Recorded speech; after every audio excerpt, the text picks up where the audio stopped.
Today we will discuss the important topic is budget. Budget जो है वो Indian economy का as well as macro economics का और पब्लिक फाइनेंस का बहुत इम्पोर्टेंट टॉपिक है और ये एक तरह से आरपीएससी यूपीएससी सब में ही इसका यूज आता है और बहुत इंपॉर्टेंट हो जाता है जनरल आदमी के लिए भी।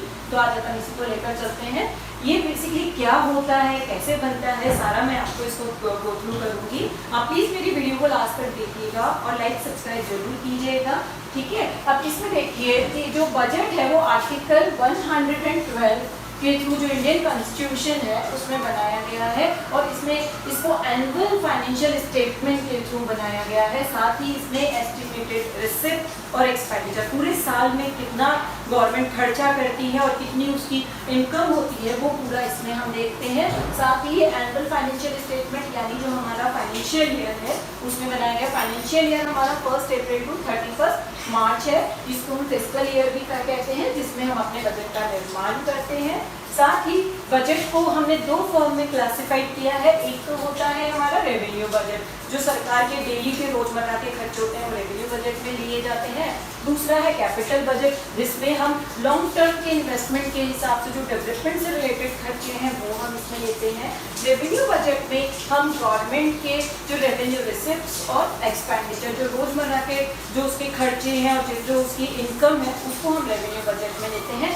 इसमें रिसिप्ट्स में हम टैक्स रेवेन्यू और non tax revenue, tax revenue में डायरेक्ट टैक्स और इनडायरेक्ट टैक्स आता है जिसको हम आगे गो थ्रू करेंगे। और नॉन टैक्स रेवेन्यू में जो पब्लिक टैक्स वगैरह से रिलेटेड जो सरकार अपने खर्चे निकालती है या इनकम जनरेट करती है वो सारा इसमें आ जाता है। तो कुल मिला के जो बजट है वो साल भर का सरकार का वो लेखा जोखा होता है कि उसमें सरकार किस तरह से अपने खर्चों को निकाल सकती है। बात करती हूँ मैं रेवेन्यू एक्सपेंडिचर की।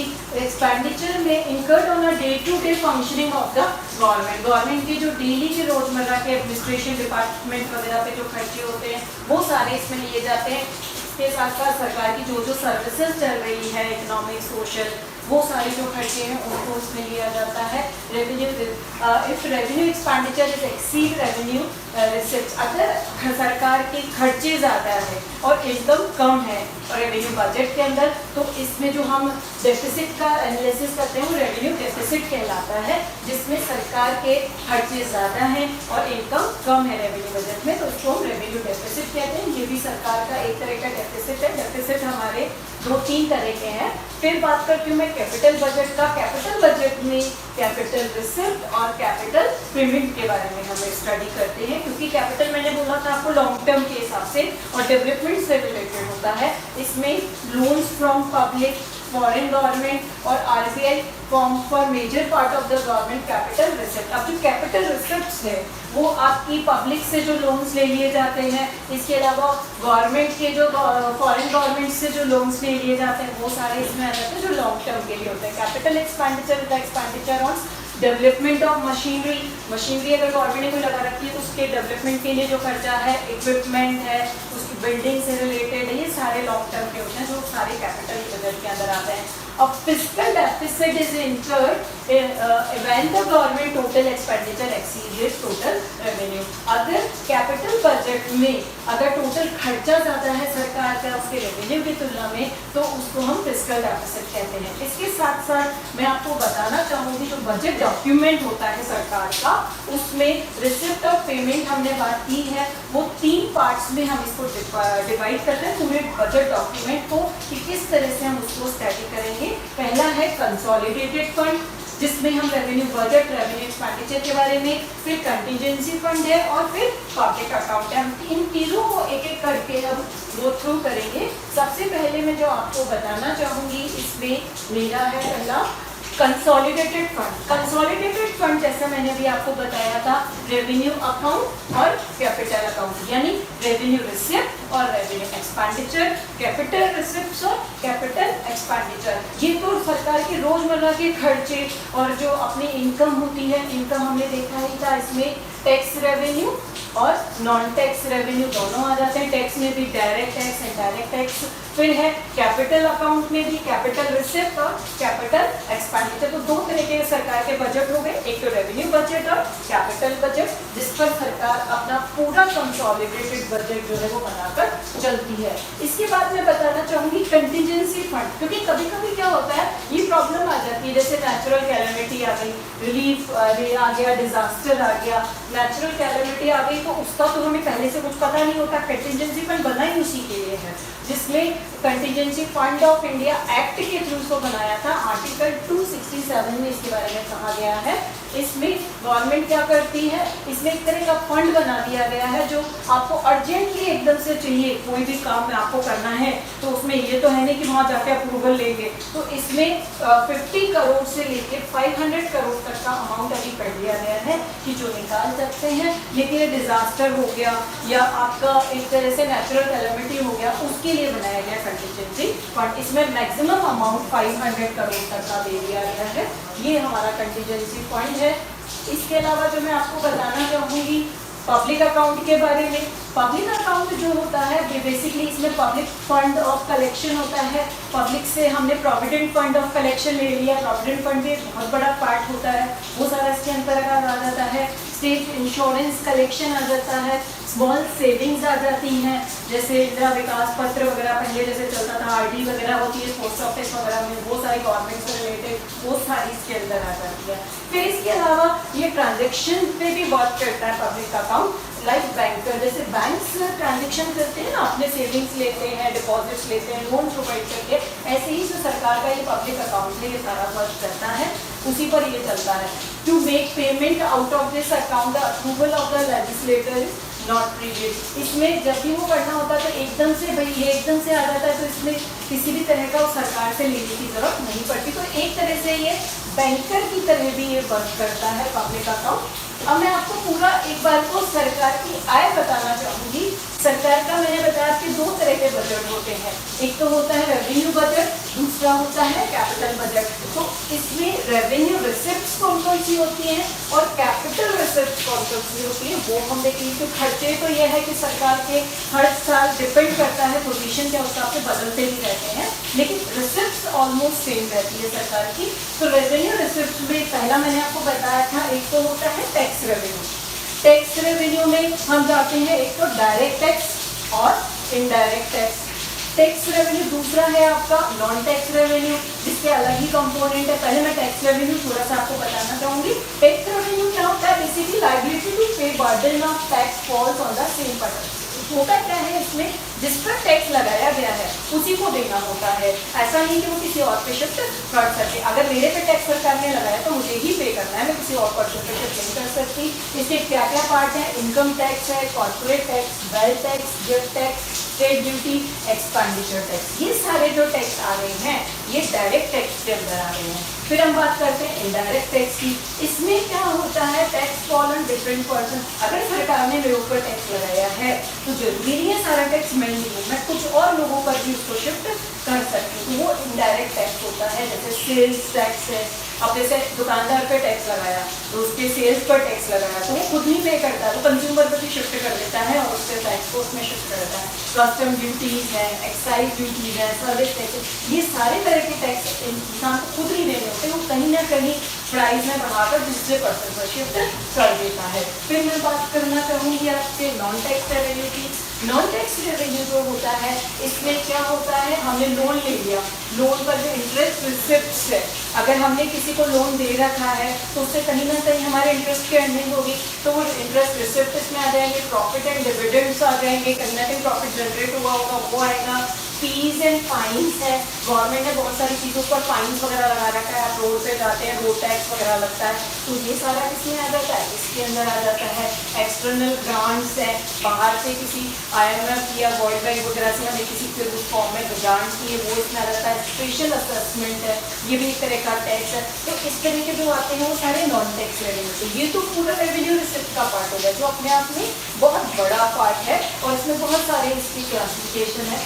फिर मैं बताना चाहूँगी आपको कैपिटल रिसिप्ट के बारे में। कैपिटल रिसिप्ट जो होता है मैंने आपको पहले भी बताया था, ये बहुत बल्क अमाउंट होता है, लॉन्ग टर्म के लिए होता है। तो रिकवरी ऑफ लोन, आपने लोन वगैरह जो दे रहे हैं उनकी रिकवरी किस तरह से होगी, वो सारा इसमें आ जाएगा। डिसइन्वेस्टमेंट, आपने सुना होगा कि बहुत सारी जो गवर्नमेंट यूनिट थी उनका डिसइन्वेस्टमेंट कर दिया गया था, यानी उनको प्राइवेट सेक्टर में कर दिया क्योंकि गवर्नमेंट खुद उनका पूरा खर्चा नहीं उठा पा रही थी, वो लॉस में चल रही थी, तो वो भी इसमें आ जाता है। बोरोइंग्स आ जाती हैं, कहीं को उधार वगैरह ले रखा है।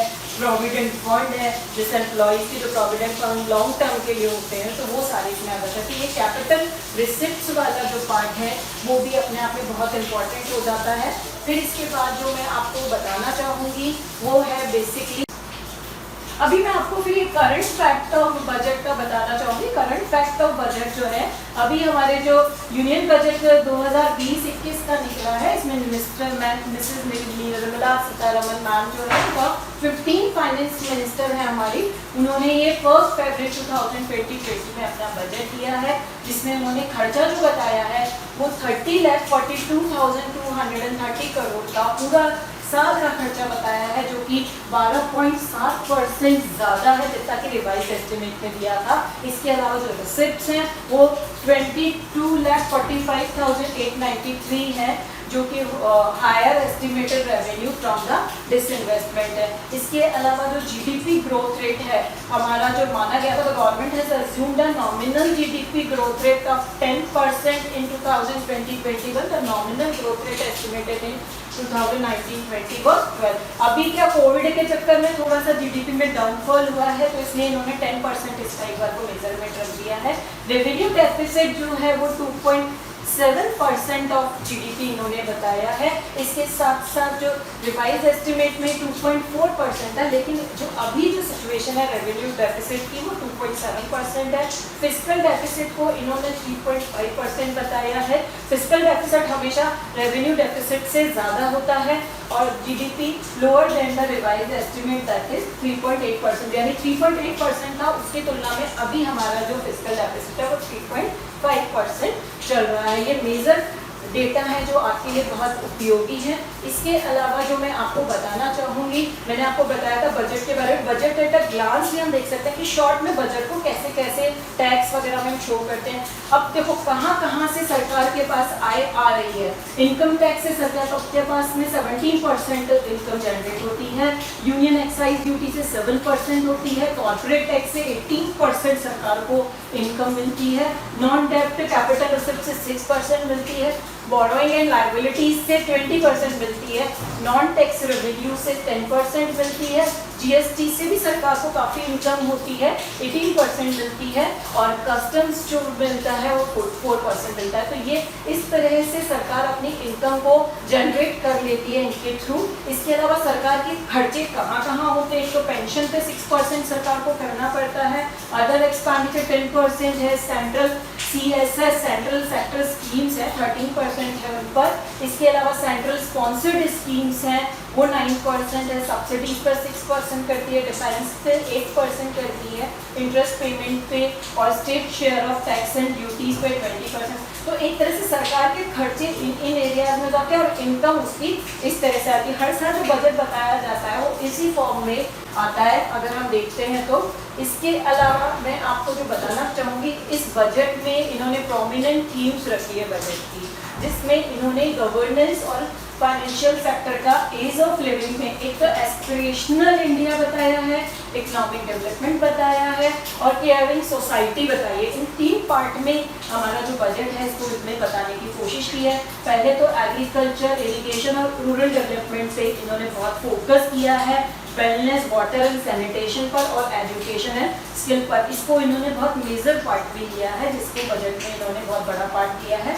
फिर इकोनॉमिक डेवलपमेंट में इंडस्ट्री है, कॉमर्स और इन्वेस्टमेंट, इसको इन्होंने मेन फोकस किया है, इंफ्रास्ट्रक्चर को किया है, न्यू इकोनॉमी को किया है, और केयरिंग सोसाइटी में जिसमें वेलफेयर स्कीम्स वगैरह आ जाती हैं उसमें women, child and social welfare से रिलेटेड उसको इसमें लिया है। कल्चर एंड टूरिज्म पे खर्चा किया है सरकार ने, एनवायरनमेंट एंड क्लाइमेट चेंज पर सरकार ने अपना खर्चा किया है। ये मेजर पार्ट है जो सरकार ने इसके बजट के अंदर अपने शो किए हैं। इसके अलावा मैं आपको बताना चाहूँगी कि टैक्स रेवेन्यू में कहाँ कहाँ से कौन कौन से स्टेट से सरकार के पास में आता है। टीम फाइनेंस मिनिस्टर जो हमारी है उन्होंने बताया है कि 17.9% जो टैक्स रेवेन्यू मिलता है वो उत्तर प्रदेश से मिलता है, और उत्तराखंड से 1.1% है, हिमाचल प्रदेश से 0.8% है, राजस्थान से 6% है, मध्य प्रदेश से, अब इसमें आप देख रहे हैं मध्य प्रदेश से 7.9% है, 6%, मतलब जो मेजर पोर्शन हम देख के आ रहे हैं इसमें उत्तर प्रदेश से सबसे ज़्यादा सरकार को टैक्स रेवेन्यू मिल रहा है। बिहार से 10% है, मेघालय से 0.7% है, अरुणाचल प्रदेश से 1.7% है, आसाम से 3.11% है, नागालैंड से 0.5, ये छोटे छोटे हैं तो इनसे थोड़ा थोड़ा अर्निंग हो रहा है सरकार को। वेस्ट बंगाल से 7.5% है, झारखंड से 3.3% है, उड़ीसा से 4.6% है। इस तरह से सरकार को टैक्स रेवेन्यू से इनसे यहाँ से जनरेट हो जाता है इनकम। अलग अलग स्टेट वाइज हम देखें तो ये मेरा जो बजट का जो चैप्टर है बहुत इंपॉर्टेंट पार्ट है आरपीएससी और यूपीएससी के लिए। प्लीज़ लाइक एंड सब्सक्राइब जरूर कीजिएगा। Thank you.